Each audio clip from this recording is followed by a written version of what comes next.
ইয়া রাসূলুল্লাহ, আপনার যেই দিকে তীর মারবে ওই দিকে দৌড়া দিবেন গো নবী।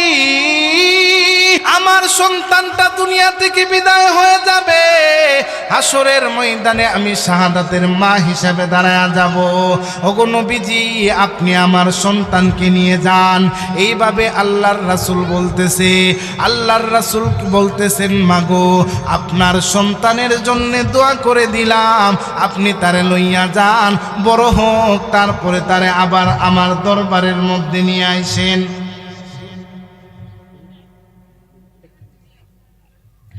আল্লাহর রাসূল বলতেছেন, আগে আপনার সন্তান বড় হোক, তারপরে নিয়ে আইসেন। এইরকম ভাবে যখন আল্লাহর রাসূলের কাছে বলতেছেন, রাসূল বলছেন বড় হওয়ার পরে নিয়ে আসার জন্যে। এবার মহিলা বাড়ির দিকে চইলা যায়। ওই বাচ্চাটা মাকে ডাক দিয়ে বলতেছেন, মা গো, আমি না যুদ্ধের ময়দানের মধ্যে যাব, বাড়ির দিকে দিয়ে চলে যাইতেছেন। মা ডাক দিয়ে বলতেছেন, সন্তান রে, আল্লাহর রাসূল বলতেছে তোমার নাকি বয়স হয় নাই। ওই বাচ্চাটা বলতেছেন, মা গো, আমারে আপনি রাসূলের দরবারে লইয়া যান, আমি আমার রাসূলের কাছে দুইটা কথা বলবো। সুবহানাল্লাহ, জোরে কর। আল্লাহর রাসূলের দরবারের মধ্যে নিয়ে যাওয়া হলো। রাসূলের সামনে ওই বাচ্চাটা বসে যায়। আল্লাহর রাসূলকে বলতেছেন, নবী গো, আপনি আমার মাকে ফিরাইয়া দিছেন, আমার মা যেন আমাকে যুদ্ধের ময়দানে না নিয়ে যায়, চলে যাওয়ার জন্যে। নবী গো, আমি আপনার কাছে দুইটা কথা বলতে চাই। এক নাম্বার কথা হলো, আমার মা জননী যখন চুলার মধ্যে আগুন ধরায়, ওই সময় কিন্তু আমি আমার মা জননীর সাথে থাকি। ইয়া রাসূলুল্লাহ, আমার মা জননী কিন্তু চুলায় বড় লাকড়ি দেয় না। সর্বপ্রথম আমার মা চুলার মধ্যে বড় বড় লাকড়িগুলা দেয়, তারপরে ছোট ছোট লাকড়িগুলা দেয়। আগুন ধরে যাওয়ার পরে ওই আগুনের মধ্যে বড় বড় লাকড়িগুলা দেয়। আমার কথা হলো গো নবী, আপনি আমাকে যুদ্ধের ময়দানের মধ্যে নিয়ে যাবেন। আমি ছোট মানুষ, যুদ্ধের ময়দানের মধ্যে ছেড়ে দিবেন। যুদ্ধের ময়দানের মধ্যে কাফের গুলা যখন তীর মারবে, আমার বুকের মধ্যে যখন তীর লাগবে, আমি যখন শহীদ হয়ে যাব গো নবী, আপনি তখন আপনার বড় বড় সাহাবীদেরকে পাঠাইবেন, আপনি তখন উমরকে পাঠাইবেন, আপনি তখন আলীকে পাঠাইবেন, উসমানকে পাঠাইবেন। এই জন্য আমাকে আপনি যুদ্ধের ময়দানের মধ্যে নিয়ে যান। আল্লাহর রাসূলের কাছে জিবরাইল আমিন চইলা আসছে। জিবরাইল আমিন বলতেছেন, নবী গো, আপনি যুদ্ধে এই জায়গার মধ্যে কি করতেছেন? আল্লাহর রাসূল বলেন, জিবরাইল রে, আমি যুদ্ধের ময়দানের লিস্টি করতেছি। এই দেখো না, এই ছোট বাচ্চাটা যুদ্ধের ময়দানে যাবে, বাইনা ধরছে। আল্লাহর রাসূলকে জিবরাইল ডাক দিয়ে বলে, ইয়া রাসূলুল্লাহ,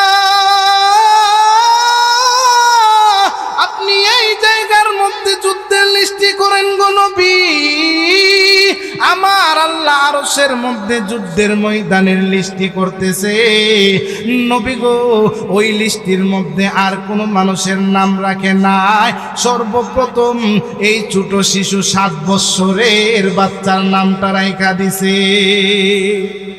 এ যুবক ভাই, আলহামদুলিল্লাহ আলহামদুলিল্লাহ নাহমাদুহু ওয়া নাস্তাঈনুহু ওয়া নাস্তাগফিরুহু ওয়া নু'মিনু বিহি ওয়া নাতাওয়াক্কালু আলাইহি ওয়া নাউযু বিল্লাহি মিন শুরুরি আনফুসিনা ومن سيئات أعمالنا من يهده الله فلا مضل له ومن يضلله فلا هادي له ونشهد أن لا إله إلا الله وحده لا شريك له ونشهد أن سيدنا وسندنا وحبيبنا ومولانا محمدا عبده ورسوله الذي أرسله بالحق بشيرا ونذيرا وداعيا إلى الله بإذنه وسراجا منيرا أما بعد فقد قال الله تعالى في كلامه المجيد وفي فرقانه الحميد أعوذ بالله من الشيطان الرجيم بسم الله الرحمن الرحيم والعصر إن الإنسان لفي خسر إلا الذين آمنوا وعملوا الصالحات وتواصوا بالحق وتواصوا بالصبر وقال رسول الله صلى الله عليه وسلم لا يؤمن أحدكم حتى أكون أحب إليه من والده وولده والناس أجمعين وقال الله تعالى في شان حبيبه ومحبوبه آمرا ومخبرا إن الله وملائكته يصلون على النبي يا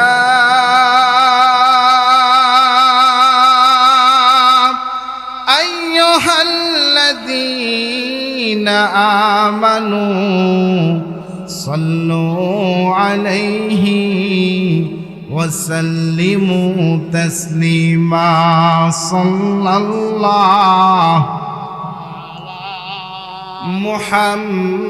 محمد صلى الله عليه وسلم صلى الله على محمد صلى الله عليه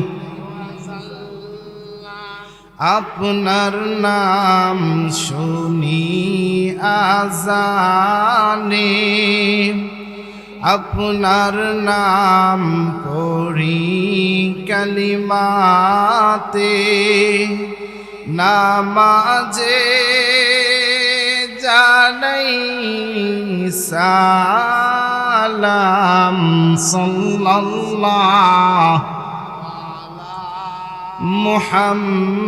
محمد صلى الله عليه بلغ العلا بكماله كشف الدجى بجماله حسنت جميع خصاله صلوا عليه وآله لا إله লা ইলাহা ইল্লাল্লাহ লা ইলাহা ইল্লাল্লাহ লা ইলাহা ইল্লাল্লাহ লা ইলাহা লা ইলাহা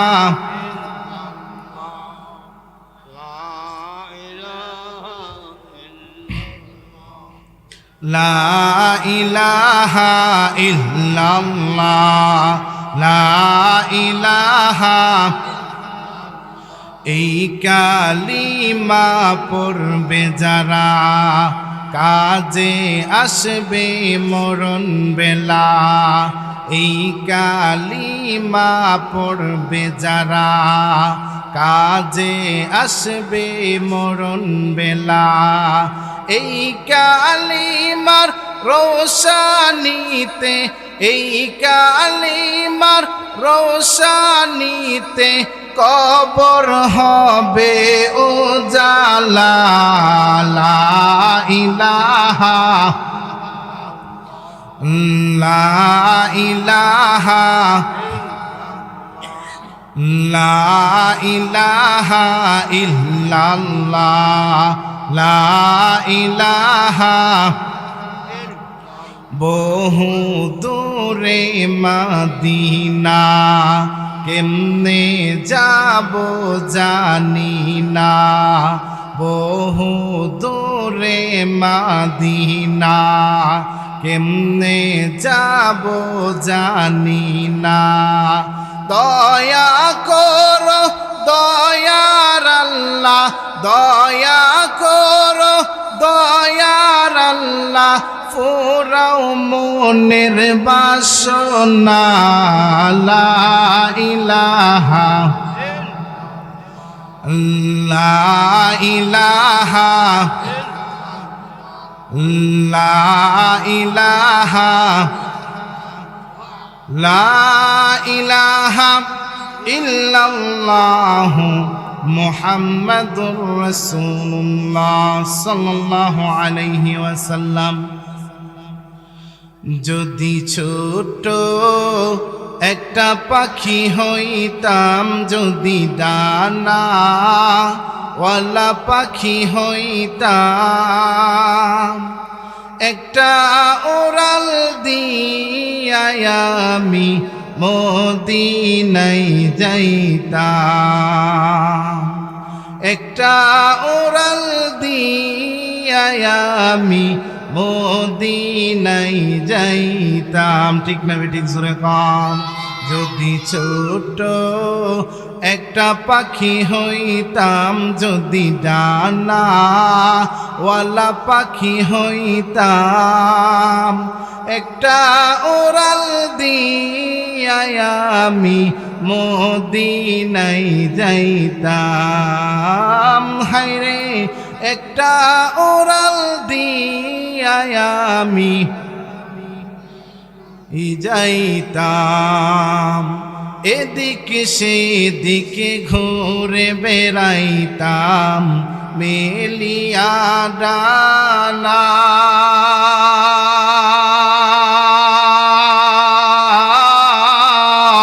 যেথাই পড়েছিল নবীর কদম খানা ঠিক না ঠিক জোরে কম এদিকে সেদিকে ঘুরে বেড়াইতাম মেলিয়া ডানা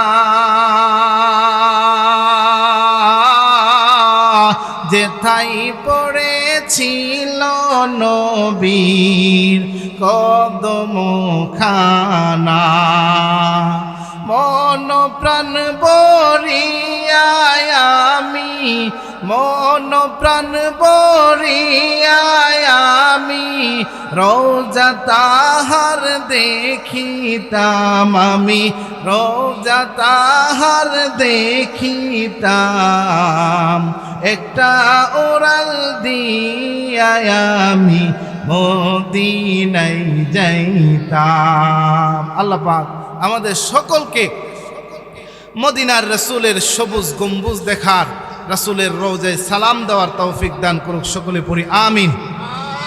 সম্মানিত উপস্থিতি, আজকে গজারিয়া দক্ষিণপাড়া যুবকবৃন্দের উদ্যোগে আয়োজিত কবরবাসীর রূহের মাগফিরাত কামনায় ওয়াজ ও দোয়ার মাহফিলের সম্মানিত সভাপতি সাহেব হযরত মাওলানা তাফাজ্জুল হক মুজাহিদি, উপস্থিত আছেন আজকের আরও সভাপতি হযরত মাওলানা শফিকুল ইসলাম সাহেব, সকলকে উপস্থিত আছেন আমার মুরব্বী বাবারা, স্নেহের ছোট ভাইয়েরা, যুবক ভাইয়েরা, পর্দার অন্তরালের সম্মানিতা মা ও বোনেরা, সকলকে আমার অন্তরের অন্তঃস্থল থেকে জানাই মুবারকবাদ। সবটুকুন শুকরিয়া আদায় করি যে মহান রব্বুল আলামিন আমাদেরকে এত সুন্দর করে এই সুন্দর পরিস্থিতিতে পৃথিবীর ক্ষণে ক্ষণে সারা পৃথিবীর মধ্যে যে কোনো সময় ভূমিকম্পের কারণে পৃথিবী প্রকম্পিত হচ্ছে, পৃথিবীর মধ্যে বিভিন্ন ধরনের দুর্যোগ একের পর এক লেগে আছে, এই মুহূর্তে এই সুন্দর সময় আমাদেরকে রাসূলের কিছু কথা শোনার জন্যে, আল্লাহর শুকরিয়াগুলা শোনার জন্যে এই সুন্দর পরিবেশে আসার এবং বসার তৌফিক দান করেছেন। সকলেই জোরে সোরে পড়ি আলহামদুলিল্লাহ। সম্মানিত উপস্থিতি, মানুষ বড় নিমুখারাম, কারণ আল্লাহ পাক রব্বুল আলামিন এত পরিমাণ নিয়ামত আমাদেরকে দিয়েছেন, যেই নিয়ামতগুলা পাওয়ার পরেও আমরা ওই মালিকের নিয়ামতের শুকরিয়া আদায় করি না। ঠিক না ঠিক জোরে কর। প্রত্যেক দিন সকালবেলা ঘুম থেকে উঠে রাত্রে যে ঘুমাই, ঘুমানোর পরে যদি চোখটা না মিলে পরের দিন সকাল দেখার ক্ষমতা আমার আছে? জোরে কন। তারপরেও আবার চোখ মেলার পরে রাত্রে ঘুমানোর আগেই প্ল্যান করি যে আগামীকাল সকালে আমি কি করব। কিন্তু ঘুম থেকে ওঠার পরে আমার নিজের কাজের মধ্যে আমি চলে যাই, মসজিদের মধ্যে মালিক ডাক দেই, কিন্তু ওই ডাকে সাড়া দেই না। ঠিক না ঠিক? কিন্তু আমরা তো যদি আমাদের কাজটা সর্বপ্রথম করতাম, সেটা হলো আমাদের দুনিয়াতে যে কাজ দিয়ে আল্লাহ পাঠাইছেন মালিকের ইবাদত করা, ফজরের সময় আজানের পরে মসজিদের নামাজ পড়া, তারপরে আমরা যার যার কাজে যাইতাম। ঠিক না ঠিক জোরে এখন? কিন্তু দেখবেন ফজরের পরে মসজিদের মধ্যে মসজিদ পুরা খালি, ইমাম সাহেব দু একজন মুসল্লি নিয়ে নামাজ আদায় করতেছে, আর বাকি এলাকার যে মানুষগুলো আছে সকলে কম্বল মুড়ি দিয়ে ঘুমাই দিচ্ছে। এই হলো আমাদের সমাজের অবস্থা।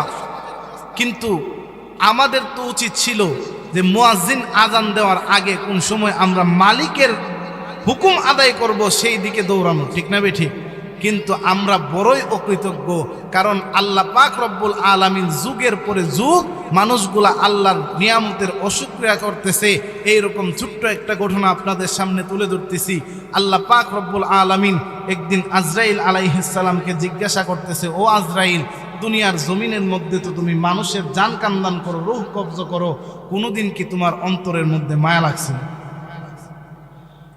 আজরাইল আলাইহিস সালাম আল্লাহকে ডাক দিয়ে বলে, আল্লাহ, দুনিয়ার জমিনের মধ্যে আমি মানুষের জান কান্দান করি, আমার একবার নয় দুইবার মানুষের জান কান্দান করতে কি মায়া লাগছে? জোরে কোন সুবহানাল্লাহ। আমার আল্লাহ ডাক দিয়ে বলে, আজরাইল, কোন দুইবার তোমার মানুষের রূহ কবজ করতে গিয়ে মায়া লাগছে? আজরাইল আলাইহিস সালাম আল্লাহকে ডাক দিয়ে বলতেছেন, আল্লাহ, ওই যে ভূমন্ত সাগরের মধ্য দিয়ে একটা জাহাজ যাইতেছিল, আর ওই জাহাজটার মধ্যে 1000 মানুষ নিয়ে জাহাজটা যাইতেছিল। জাহাজটা যখন মধ্য সমুদ্রের মধ্যে যায়, জাহাজটা ডুবে যায়, জাহাজের মধ্যে 1000 মানুষ ছিল, সকলেই ডুবে মারা যায়। কিন্তু একটা কাঠের টুকরার উপরে একটা মহিলা জীবিত ছিল, ওই মহিলাটার গর্ভের মধ্যে একটা সন্তান ছিল। আল্লাহ, ওই কষ্টখণ্ডের উপরে, কাঠের টুকরার উপরে ওই মহিলাটা তার বাচ্চাটা প্রসব করেছিল। সে যখন তার বাচ্চাকে মুখের মধ্যে দুধ পান করাতে যাবে, আল্লাহ আপনি আমাকে বলেছিলেন, আজরাইল, ওই মা যেন তার সন্তানের মুখের মধ্যে কোনো দুধ না দিতে পারে, এর আগে তার মাকে দুনিয়ার জমিন থেকে তুলে নিয়ে আসো। আল্লাহ, আপনি আমাকে যেই রকম ভাবে বলেছিলেন, আমিও ঠিক সেই রকম ভাবে ওই জমিনের মধ্য থেকে এই সমস্ত এত বড় সাগরের মধ্য থেকে ওই কাঠের টুকরাটার মধ্য থেকে মা যখন তার বাচ্চার মুখের মধ্যে দুধ দিতে যাবে, ওই মুহূর্তে আমি তার মায়ের জানটা কান্দান করে নিয়ে আসলাম। আল্লাহ, ওই সময় আমার অন্তরের মধ্যে মায়া লাগছিল। আজরাইল ডাক দিয়ে বলে, আল্লাহ গো, এই বিষয়টা চিন্তা করে আমার অন্তরের মধ্যে বড় মায়া লাগছিল। কারণ এই ভূমন্ত সাগরের মধ্যে চতুর্দিক দিয়ে কোনো দিক দিয়ে পানি না, পানি ছাড়া কোনো কিছু দেখা যায় না। এই কাঠের টুকরাটার উপরে এই ছোট বাচ্চাটা কেমনে বাঁচা থাকবে? আল্লাহ, এই বিষয়টা চিন্তা করে আমার বড় মায়া লাগছিল। আমার আল্লাহ ডাক দিয়ে বলে, আজরাইল, আর কোন সময় তোমার মায়া লাগছিল?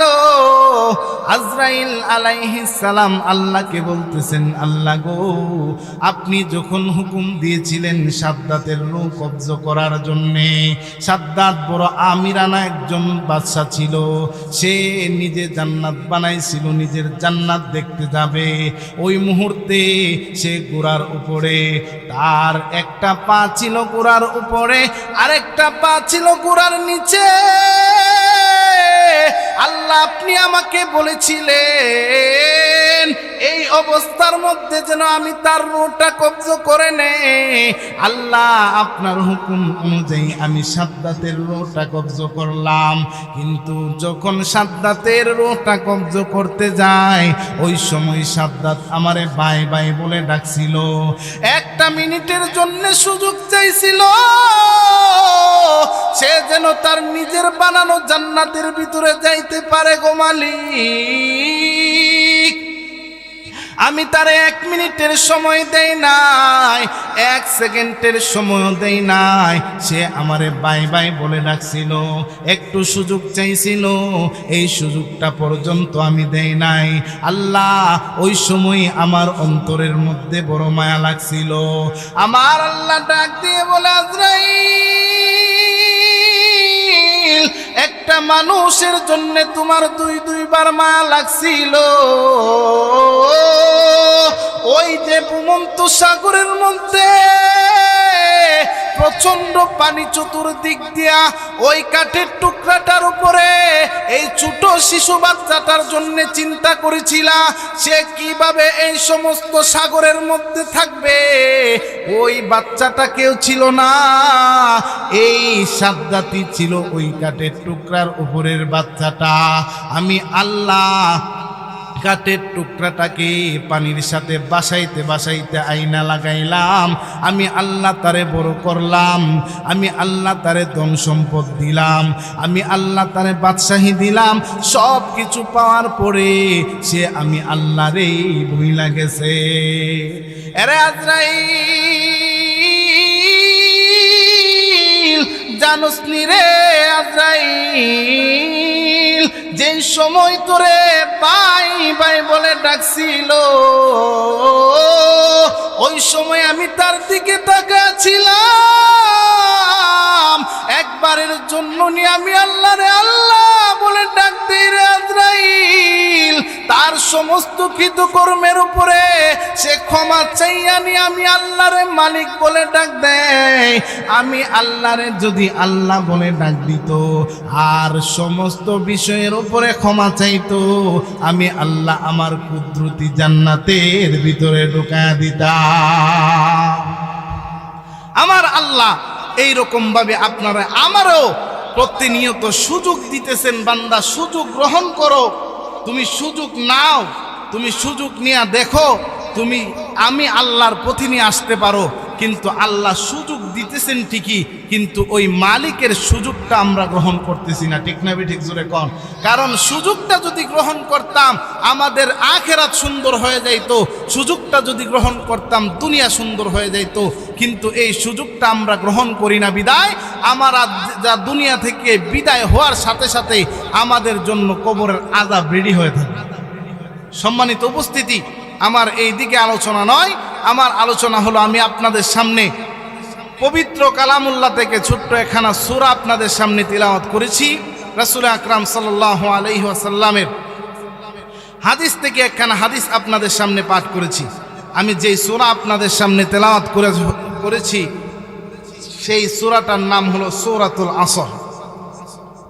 আল্লাহ পাক রব্বুল আলামিন সময়ের কসম খাইছেন। কিসের কসম? আল্লাহ কি এমনি যদি মনে হয় আল্লাহ কথা বলতো আমরা কি বিশ্বাস করতাম না?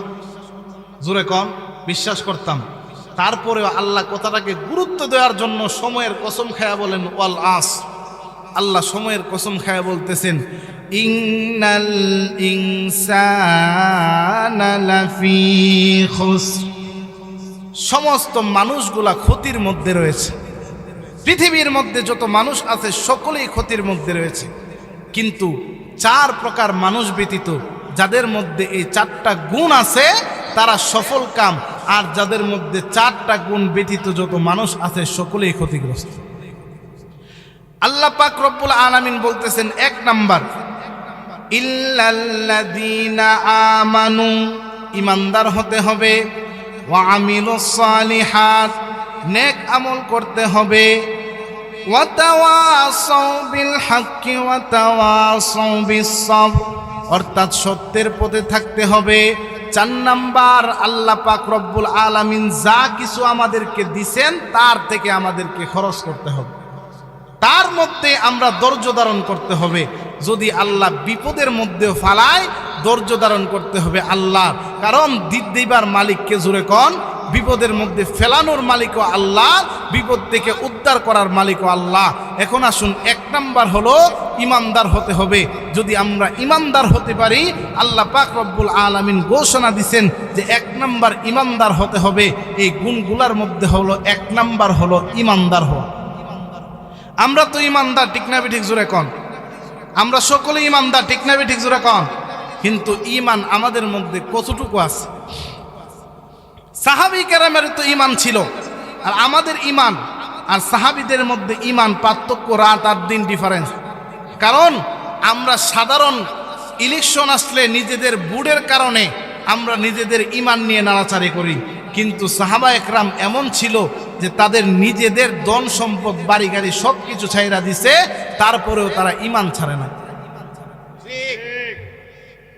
আল্লাহর রাসূলের সাহাবী হযরতে আব্দুল উজ্জা রাদিয়াল্লাহু তাআলা আনহু আল্লাহর রাসূলের কাছে আইসা মুসলমান হয়ে গেছে।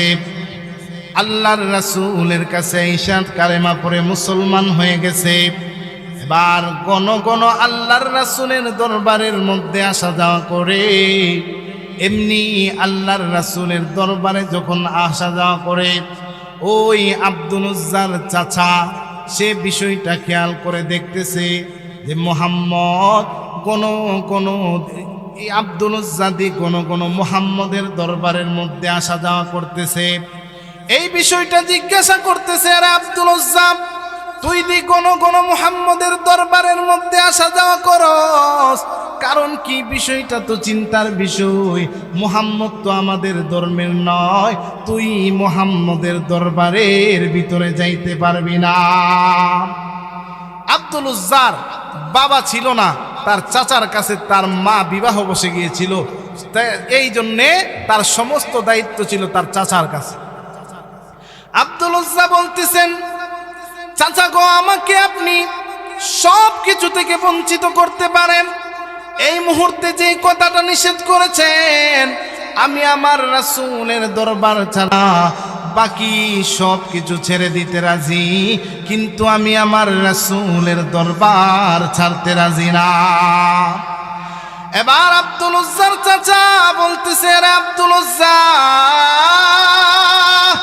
তুই কি মুহাম্মদের ধর্ম গ্রহণ করে ফেলেছিস?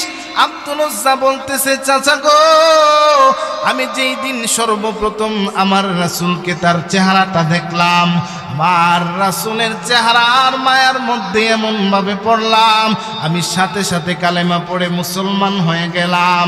আব্দুল উজ্জার চাচা বলতেছেন, আব্দুল উজ্জা রে, এই মুহূর্তে যদি মুহাম্মদের ধর্ম না ছাড়িস আর মুহাম্মদের দরবার না ছাড়িস, তোর যত সম্পত্তি ছিল সব কিছু তোরে বরখাস্ত করা হবে, কোনো কিছু তোকে দেওয়া হবে না। আব্দুল উজ্জা ডাক দিয়ে বলে, চাচা গো,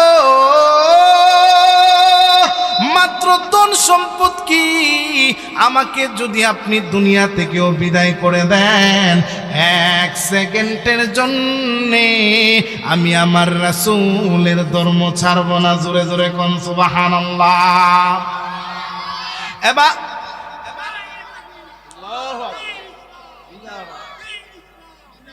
এবার আব্দুল উজ্জা ডাক দিয়ে বলতেছেন, চাচা গো, আমাকে সব থেকে বিদায় করে দিতে পারেন, তারপরেও আমি আমার রাসূলের ধর্ম ছাড়ব না। এই কথা বলার পরে আব্দুল উজ্জার উপরে অতর্কিত আক্রমণ শুরু করে দিল। তার শরীরের উপরে এমন ভাবে আক্রমণ করলো, তার শরীর থেকে রক্ত জড়াইলো, তার শরীরের সমস্ত কাপড়গুলা খুলে ফেললো।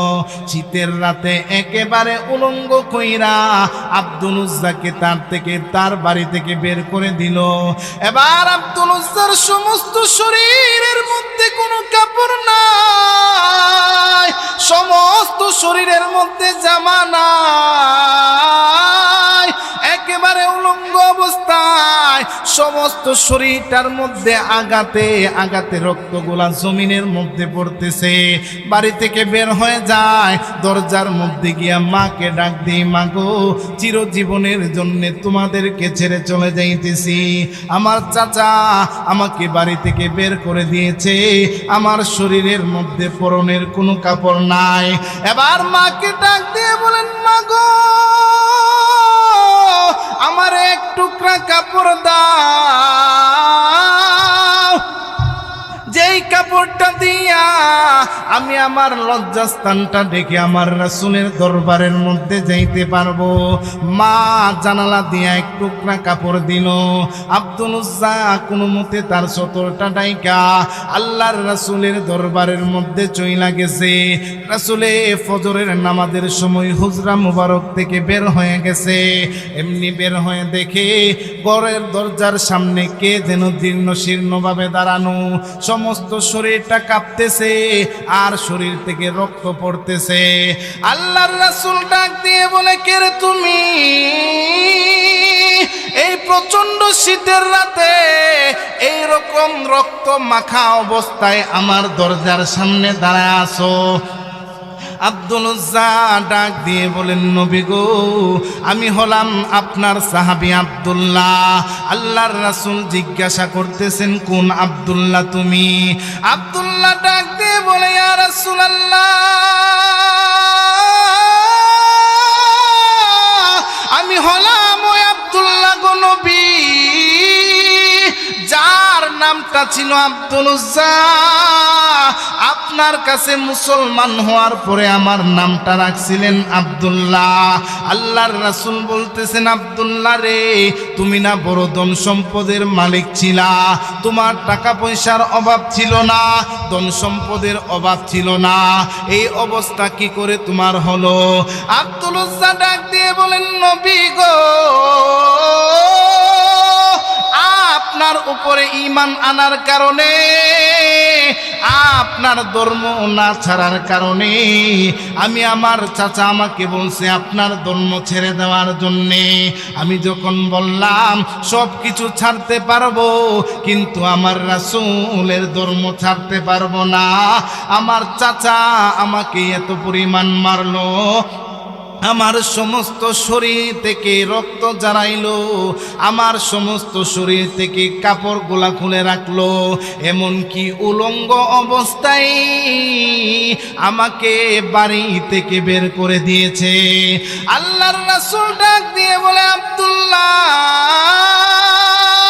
আসো আমার বুকের মধ্যে আসো রে। আল্লাহর রাসূল আব্দুল্লাহকে তার বুকের মধ্যে জড়ায় নিছেন। জোরে কোন সুবহানাল্লাহ।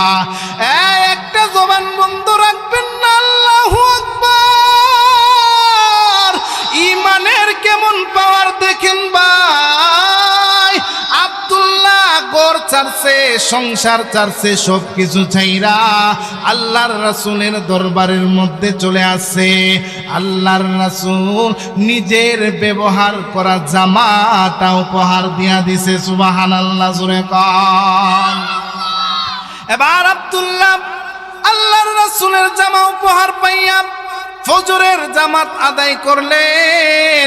রাসূল নামাজের পরে জিজ্ঞাসা করতেছেন, আব্দুল্লাহ রে, ধন সম্পদ টাকা পয়সা সব কিছু ছাইরা দিছো, আব্দুল্লাহ তুমি কি আমার কাছে কোনো কিছু চাও কিনা? তুমি কি আমার কাছে কোনো কিছু চাও? এমন কোনো কিছু কি দিবার আছে তুমি আমার কাছে চাও? আব্দুল্লাহ আল্লাহর রাসূলের কাছে বলতেছেন, নবী গো, আমি আপনার কাছে তেমন কিছু চাই না, আপনি একটু আল্লাহর কাছে দোয়া করবেন, আল্লাহ যেন আমার শাহাদাতের মর্যাদা দান করে, শহীদের মরণ দান করে। সুবহানাল্লাহ, জোরে কোন। আল্লাহর রাসূল দুইটা হাত তুলে আল্লাহর কাছে ডাক দিলেন আর বললেন, মালিক, আমার আব্দুল্লাহ তার সমস্ত ধন সম্পদ বাড়িঘর সবকিছু চাইরা দিছে, শুধুমাত্র একটা জিনিসের কারণে, আল্লাহ তোমার উপরে ঈমান এনেছে, তোমার ধর্মকে ভালোবেসে সে তার সবকিছু চাইরা দিয়া চলে আসছে। আল্লাহ তুমি আব্দুল্লাহর উপরে ওই কাফেরদের তলোয়ার হারাম করে দিও। এইভাবে যখন আল্লাহর রাসূল দোয়া করলেন, আব্দুল্লাহ দোয়া শেষে আল্লাহর রাসূলকে বলতেছেন, নবী গো, আমি তো আপনার কাছে এই দোয়া করি নাই, আমি আপনার কাছে চেয়েছি আপনি আল্লাহর কাছে বলার জন্যে, আল্লাহ যেন আমাকে শহীদের মর্যাদা দান করে। আল্লাহর রাসূল ডাক দিয়ে বলেন, আব্দুল্লাহ শুধুমাত্র কোনো মানুষ কাফেরদের সাথে তলোয়ারের আঘাতে মরার কারণে শহীদ বলে না রে, কোনো মানুষ যদি যুদ্ধের ময়দানে যায়, অথবা ঈমানের কোনো কাজের মধ্যে যায়, অথবা দ্বীনি কোনো কাজের মধ্যে যায়, রাস্তার মধ্যে তার মৃত্যু হয়, ওই মৃত্যুটাকেও শহীদি মরণ বলে। এই কথা বলার পরে কিছুদিন পরে আব্দুল্লাহ যুদ্ধের ময়দানের মধ্যে চলে গেছে। এমনি রাস্তা দিয়ে যখন ফিরতেছে, হঠাৎ করে আব্দুল্লাহ একটু জ্বর উঠছে, রাস্তার মধ্যে প্রচন্ড বুকে ব্যথা উঠছে, রাস্তার মধ্যে আব্দুল্লাহ দুনিয়া থেকে বিদায় হয়ে গেছে। আল্লাহর রাসূলের কাছে খবর চলে আসছে, নবী গো, আপনার সাহাবী আব্দুল্লাহ দুনিয়ার জমিন থেকে বিদায় হয়ে গেছে। আল্লাহর রাসূল বলে, সাহাবীরা রে, আব্দুল্লাহকে গোসল দেওয়াও, কাফন পড়াও, আমি রাসূল নিজে আব্দুল্লাহর জানাজা পড়াবো। সুবহানাল্লাহ, জোরে কোন। আল্লাহর রাসূল নিজে আব্দুল্লাহর জানাজা পড়ালেন। জানাজার পরে আল্লাহর রাসূল কবরের মধ্যে নেমে গেলেন। জোরে জোরে কোন সুবহানাল্লাহ। ডাইনে নামলেন আবু বকর, বামে নামলেন হযরতে ওমর। এইভাবে দুইটা হাত দিয়ে আব্দুল্লাহর লাশটা আল্লাহর রাসূল ধরছে আর আল্লাহকে ডাক দিয়ে বলতেছেন, আরে মালিক,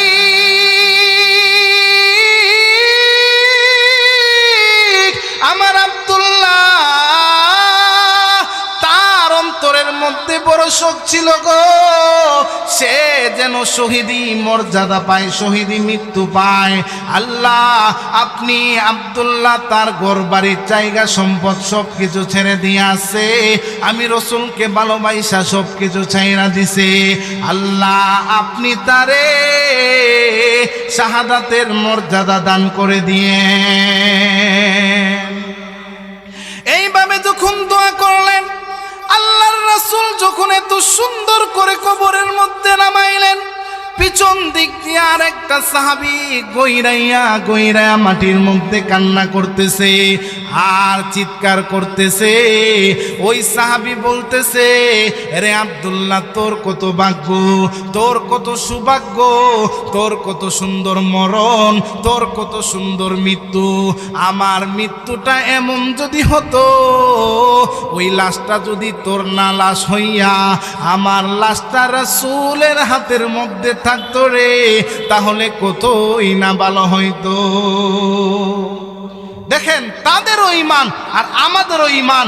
আমরা ঘর বাড়ি ছাড়বো, ধন সম্পদ ছাড়বো দূরের কথা, নিজেদের সামান্য কিছু কাজ রাইখা নামাজের মধ্যে যাইতে পারি না, সামান্য কিছু কাজ রাইখা আমরা নিজেদের এই আল্লাহর ডাকে সাড়া দিতে পারি না। এখন গৃহস্থী চলতেছে, ক্ষেতের কাজ চলতেছে, ক্ষেতের মধ্যে ক্ষেত দাইতেছে, ধান নিতেছে, একদিক দা বৃষ্টি আসতেছে, আরেক দিক দা সে দান জমাইতেছে, আরেক দিক দা মসজিদে আজান দিতেছে, সে দেখবেন সবার আগে দান লয়ে ধরবো, ঠিক না ঠিক জোরে কন। এখন তার অন্তরে থাকবো, হ্যাঁ নামাজ পড়তে পারুন পরেও, কিন্তু দানটি গেলে তা আপনার নামাজটা গেলে গা, এই চিন্তাটাও তো একবার করলেন না আপনি, যে আমার নামাজ গেলে গা, নামাজ ফামুকু। নামাজি কয়েক কিসিমের আছে, ওইটা নামাজের আলোচনায় গেলে করলে ভালো হবে।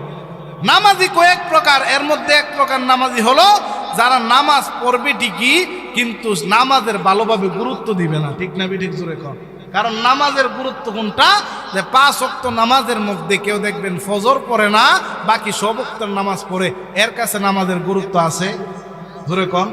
থাকলে সে ফজর বাদ দিত, কারণ ফজর যদি সে বাদ দিয়ে দেয় তাহলে 5-4 ওয়াক্ত নামাজ আদায় করছে, কিন্তু ফজরের জন্য তো তার জাহান্নামের মধ্যে জ্বলতে হবে, ঠিক না ঠিক জোরে কন। এই 1 ওয়াক্ত নামাজের জন্য আপনার আমার কি শক্তি আছে ওই জাহান্নামের আগুনে জ্বলার? এখন বুঝেন আমরা কেমন ইমানদার আর সাহাবীরা কেমন ইমানদার। তারা নিজেদের ইমান এমন মজবুত করত যে নিজেদের ইমানের জন্য জীবন পর্যন্ত দিয়ে দিত, তারপরেও তারা ইমান ছাড়তো না। এমনকি আমাদের তো এমন অবস্থা হইল, ছোট ছোট বাচ্চাদেরকে নিয়ে স্কুলের মধ্যে ভর্তি করাই দিতেছি, নিয়ে স্কুলের মধ্যে ছোট থাকতে 4 বছরের সময় ভর্তি করাই দিতেছি, তাকে মক্তবের মধ্যে দেই না, তাকে জানাজার নামাজের দোয়া কি সে ভালো করে আলহামদুলিল্লাহ সূরাই পড়তে পারে না। এই অবস্থার মধ্যে আমাদের ছেলেদেরকে সাইরা দিতেছি, দেখবেন একদিন তারা বড় হবে, বড় হয়ে আপনার জানাজা হবে, কিন্তু সে যাবে ঠিকই, আল্লাহু আকবার বলবে, আরেকজনের চেহারার দিকে তাকাইবে, হ্যাঁ আল্লাহু আকবার বইলা কি হাত উড়াইছে না লামাইছে, এমন আসেনি সমাজের মধ্যে জোরে কর। দেখবেন অনেকে জানাজা পড়তে গিয়ে ঈদের নামাজ পড়ে না, ঠিক না ঠিক। এই অবস্থা কিন্তু সমাজের মধ্যে অনেক, কারণ আমাদের ছেলেরা আজকে আমরা তাদেরকে মক্তবে পাঠাই না, কিন্তু ছোট থেকে হাতের মধ্যে এরকম একটা মোবাইল দিয়ে দেয়, যে মোবাইল দিয়ে তারা সারাদিন পাবজি আর ফ্রি ফায়ারে ব্যস্ত থাকে, ঠিক না ঠিক। এই আওয়াজটা জোরে দিতে হইব, ঠিক না ঠিক জোরে কন। কারণ সমাজের মধ্যে পাবজি আর ফ্রি ফায়ার এই মোবাইলের মাধ্যমে সন্তানদেরকে ধ্বংস করে দিতেছে। প্রত্যেকটা আনাচে কানাচে চিপাই চাপায় দেখবেন এখন আমাদের সন্তানেরা এই পাবজি আর ফ্রি ফায়ার নিয়ে ব্যস্ত, ডায়মন্ড টপ আপের নামে টাকা নিয়ে বাপ মায়ের সাথে ঝগড়া পর্যন্ত করে, এমনকি বাড়ি পর্যন্ত ছাড়া দেয়, ঠিক না ঠিক জোরে কন। জমানা মোবাইলে খাইছে, জমানা মোবাইলে খাইছে, জমানা মোবাইলে খাইছে, জমানা মোবাইলে খাইছে, ঠিক না ঠিক জোরে কন।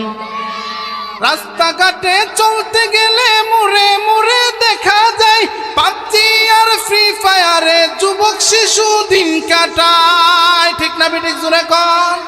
রাস্তাঘাটে চলতে গেলে মুড়ে মুড়ে দেখা যায় পাবজি আর ফ্রি ফায়ারে যুবক শিশু দিন কাটায়। আবার নষ্ট ছবি দেখে সমাজে দর্শন বার্তা আছে, জমানা মোবাইলে খাইছে, জমানা মোবাইলে খাইছে, জমানা মোবাইলে খাইছে, জমানা মোবাইলে খাইছে, ঠিক না ঠিক জোরে কর। কিন্তু সাহাবীরা তো এমন ছিল না, তাদের ছোট্ট একটা বাচ্চা যুদ্ধের ময়দানের মধ্যে আল্লাহর রাসূলের কাছে নিয়ে যাইতো, নিয়ে বলছে, রবি গো আপনি আমার বাচ্চাটাকে যুদ্ধের ময়দানে নিয়ে যান, আপনি আমার বাচ্চাটাকে শহীদ কইরা আমাকে শাহাদতের মা বানায়া দেন, সুবহানাল্লাহ জোরে কর। একদিন ফজরের সময় হযরতে বেলাল রাদিয়াল্লাহু তাআলা আনহু মসজিদে নববীর বাইরে দিয়ে এলান করতেছে, আসুনি এমন কোন মানুষ যে তার সন্তানকে যুদ্ধের ময়দানের মধ্যে পাঠাইবা, হাসরের কঠিন ময়দানে শাহাদতের মা হিসাবে উঠাইতে পারবা, এমন কোন মানুষ আসুনি তার স্বামীকে যুদ্ধের ময়দানের মধ্যে পাঠাইবা, হাসরের কঠিন ময়দানে শাহাদাতের স্বামী শাহাদাতের স্ত্রী হিসাবে দাঁড়াইতে পারবা। এই রকম ভাবে হযরতে বেলাল রাদিয়াল্লাহু তাআলা আনহু এলান করতেছে। এমনি একজন মহিলা ঘরের মধ্যে নামাজরত অবস্থায় জানাজা নামাজের মুসল্লায় বসে বসে কান্না করতেছে। আল্লাহর রাসূলের সাহাবী বাইরে দিয়া যখন এলান করতেছে, আর ওই মহিলাটা ঘরের ভিতরে কান্না করতেছে। 7 বছরের একটা শিশু, ওই মহিলার সন্তানটা মায়ের চোখের পানিগুলা মুছতেছে, আর ডাক দিয়ে বলেন, মাগো আপনি কেন কান্না করতেছেন? এবার মহিলা ডাক দিয়ে বলে, সন্তান রে, হযরতে বেলাল মসজিদে নববীর বাইরে দিয়া এলান করে যাইতেছে, আসলে এমন কোন মানুষ যার সন্তানকে যুদ্ধের ময়দানের মধ্যে পাঠাইবা, শহীদি মর্যাদা লইয়া হাসরের ময়দানে শহীদের মা হিসেবে দাঁড়াইতে পারবা। এই রকম ভাবে বেলাল এলান করে যাইতেছে। কিন্তু সন্তান রে, আমার স্বামী তো যুদ্ধের ময়দানের মধ্যে গিয়ে দুনিয়া থেকে বিদায় হয়ে গেছে, আমার উপযুক্ত সন্তান নাই যারে আমি যুদ্ধের ময়দানে পাঠাইতে পারবো, হাসরের ময়দানে শাহাদাতের মা হিসেবে দাঁড়াইতে পারবো। এই রকম কান্না করতেছে। ওই 7 বছরের বাচ্চাটা মায়ের চোখের পানিগুলা মুইসা দেয় আর ডাক দিয়ে বলেন, মাগো আমারে আপনি লইয়া যান, আমি আপনার সাথে যুদ্ধের ময়দানে যাব, আমি আপনাকে শাহাদাতের মা হিসাবে বানায়া তারপরে ফিরবো। সুবহানাল্লাহ, জোরে কন। এবার ওই মহিলা সন্তানকে কোলে লইয়া চইলা গেছে আল্লাহর রাসূলের দরবারে।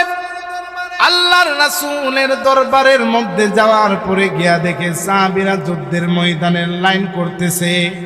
সাহাবীরা যখন যুদ্ধের ময়দানের লিস্টি করতেছে, এইবার ওই মহিলা গিয়া ওই লাইনের মধ্যে দাঁড়ায়া গেছে। সাহাবীরা বলে, মাগো এই লাইনের মধ্যে তো কোনো সন্তানকে, কোনো মহিলাকে যুদ্ধের ময়দানে নেওয়া হবে না, আপনি কেন এই জায়গার মধ্যে আসলেন? মহিলা ডাক দিয়ে বলেন, সাহাবীরা রে, আমি তো যুদ্ধের ময়দানে যাবার জন্য আসলাম না, আমার কোলের মধ্যে একটা শিশু আছে, আমার সন্তান, তারে আমি যুদ্ধের ময়দানে পাঠাবো। সুবহানাল্লাহ, জোরে কর। এবার সাহাবীরা ডাক দিয়ে বলেন, মাগো এত ছোট বাচ্চাকে আপনি যুদ্ধের ময়দানে পাঠাবেন, এই বাচ্চা যুদ্ধের ময়দানের মধ্যে গিয়া কি করবে? আল্লাহর রাসূলের ওই সাহাবিয়া মহিলা ডাক দিয়ে বলেন, সাহাবীরা রে, আজকে সকালে হযরতে বেলাল মসজিদে নববীর বাইরে দিয়া এলান করে গেছে, আসুনি এমন কোন মানুষ যাদের সন্তানকে যুদ্ধের ময়দানে পাঠাইবা, হাসরের ময়দানে শাহাদাতের মা হিসাবে দাঁড়াইতে পারবা। এই রকম ভাবে হযরতে বেলাল ডাইকা গেছে, আসুনি এমন কোন মানুষ যার স্বামীকে যুদ্ধের ময়দানে পাঠাইবা, হাসরের কঠিন ময়দানে শাহাদাতের স্ত্রী হিসাবে দাঁড়াইতে পারবা। কিন্তু সাহাবীরা, আমার স্বামী তো যুদ্ধের ময়দানে শহীদ হয়ে গেছে রে, আমার স্বামী তো আর যাইতে পারবে না, আমার উপযুক্ত কোনো সন্তান নাই, এই জন্যে আমার এই সন্তানটাকে নিয়ে আসলাম, তারে লইয়া যুদ্ধের ময়দানের মধ্যে চইলা যাও। এবার সাহাবীরা বলতেছেন, মাগো আপনার এত ছোট বাচ্চাকে তো যুদ্ধের ময়দানের মধ্যে নেওয়া যাবে না। সাহাবীরা এই কথা বলার পরে মহিলারা বলতেছেন, সাহাবীরা রে, আমি কিভাবে আমার সন্তানকে যুদ্ধের ময়দানে পাঠাবো? এই রকম ভাবে সাহাবীদের মধ্যে আর ওই মহিলার মধ্যে কথা কাটাকাটি হইতেছে। আল্লাহর রাসূল মসজিদের নববী থেকে এই দৃশ্যটা দেখতে পাইলেন। আল্লাহর রাসূল মসজিদের নববী থেকে বের হয়ে আসলেন। আয়েশা ডাক দিয়ে বলেন, সাহাবীরা রে, তোমাদেরকে না বললাম যুদ্ধের ময়দানে যাওয়ার লিস্টি করার জন্যে, কিন্তু এই জায়গার মধ্যে তোমরা কি করতেছো? কথা কাটাকাটি করতেছো। সাহাবীরা বলে, ইয়া রাসূলুল্লাহ, ইয়া হাবিবাল্লাহ, দেখেন না এই মহিলা আসছে, তার সন্তানকে যুদ্ধের ময়দানের মধ্যে পাঠাবে, তার তো এখন পর্যন্ত বয়স হয় নাই, এত ছোট বাচ্চা যুদ্ধের ময়দানের মধ্যে গিয়ে কি করবে? আল্লাহর রাসূল ডাক দিয়ে বলেন, মাগো এত ছোট বাচ্চাকে আপনি নিয়ে আসলেন, এই বাচ্চা যুদ্ধের ময়দানের মধ্যে গিয়ে কি করবে গো মা? তারে আপনি যুদ্ধের ময়দানের মধ্যে পাঠায়েন না। মহিলা ডাক দিয়ে বলেন, নবী গো, আজকে সকালে হযরতে বেলাল বাইরে দিয়া এলান করেছে, আসুনি এমন কোন মানুষ তাদের সন্তানকে যুদ্ধের ময়দানে পাঠাইবা, হাসরের ময়দানে শাহাদাতের মা হিসেবে দাঁড়াইতে পারবা। এই জন্যে আমি আমার সন্তানকে নিয়ে আসলাম। আল্লাহর রাসূল বলেন, মাগো এত ছোট বাচ্চাকে তো যুদ্ধের ময়দানে নেওয়া যাবে না, এই বাচ্চা যুদ্ধের ময়দানের মধ্যে গিয়ে কি করবে? ওই মহিলা ডাক দিয়ে বলতেছেন, ইয়া রাসূলুল্লাহ, আপনি আমার সন্তানকে যুদ্ধের ময়দানে নিয়ে যাবেন, আর তারে আপনি নিয়ে যাওয়ার পরে যুদ্ধের ময়দানের মধ্যে নিয়ে আপনি ছাইরা দিবেন। কাফের গোলা তারে তীর মারবে, আপনার দিকে যখন তীর মারবে, আপনার দিকে তীর মারার পরে আপনি আমার সন্তানটাকে সামনের দিকে দইরা দিবেন। আপনার দিকে যখন আবার বাম দিকে তীর মারবে, বাম দিকে দইরা দিবেন। ইয়া রাসূলুল্লাহ, আপনার যেই দিকে তীর মারবে ওই দিকে দইরা দিবেন গো নবী। আমার সন্তানটা দুনিয়া থেকে বিদায় হয়ে যাবে, হাসরের ময়দানে আমি শাহাদাতের মা হিসাবে দাঁড়ায়া যাব। ওগো নবীজি, আপনি আমার সন্তানকে নিয়ে যান। এইভাবে আল্লাহর রাসূল বলতেছে। আল্লাহর রাসূল বলতেছেন, মাগো আপনার সন্তানের জন্য দোয়া করে দিলাম, আপনি তারে লইয়া যান, বড় হোক, তারপরে তারে আবার আমার দরবারের মধ্যে নিয়ে আইসেন।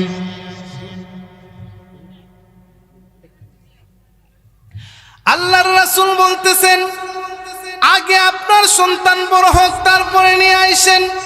এইরকম ভাবে যখন আল্লাহর রাসূলের কাছে বলতেছেন, রাসূল বলছেন বড় হওয়ার পরে নিয়ে আসার জন্যে। এবার মহিলা বাড়ির দিকে চইলা যায়। ওই বাচ্চাটা মাকে ডাক দিয়ে বলতেছেন, মা গো, আমি না যুদ্ধের ময়দানের মধ্যে যাব, বাড়ির দিকে দিয়ে চলে যাইতেছেন। মা ডাক দিয়ে বলতেছেন, সন্তান রে, আল্লাহর রাসূল বলতেছে তোমার নাকি বয়স হয় নাই।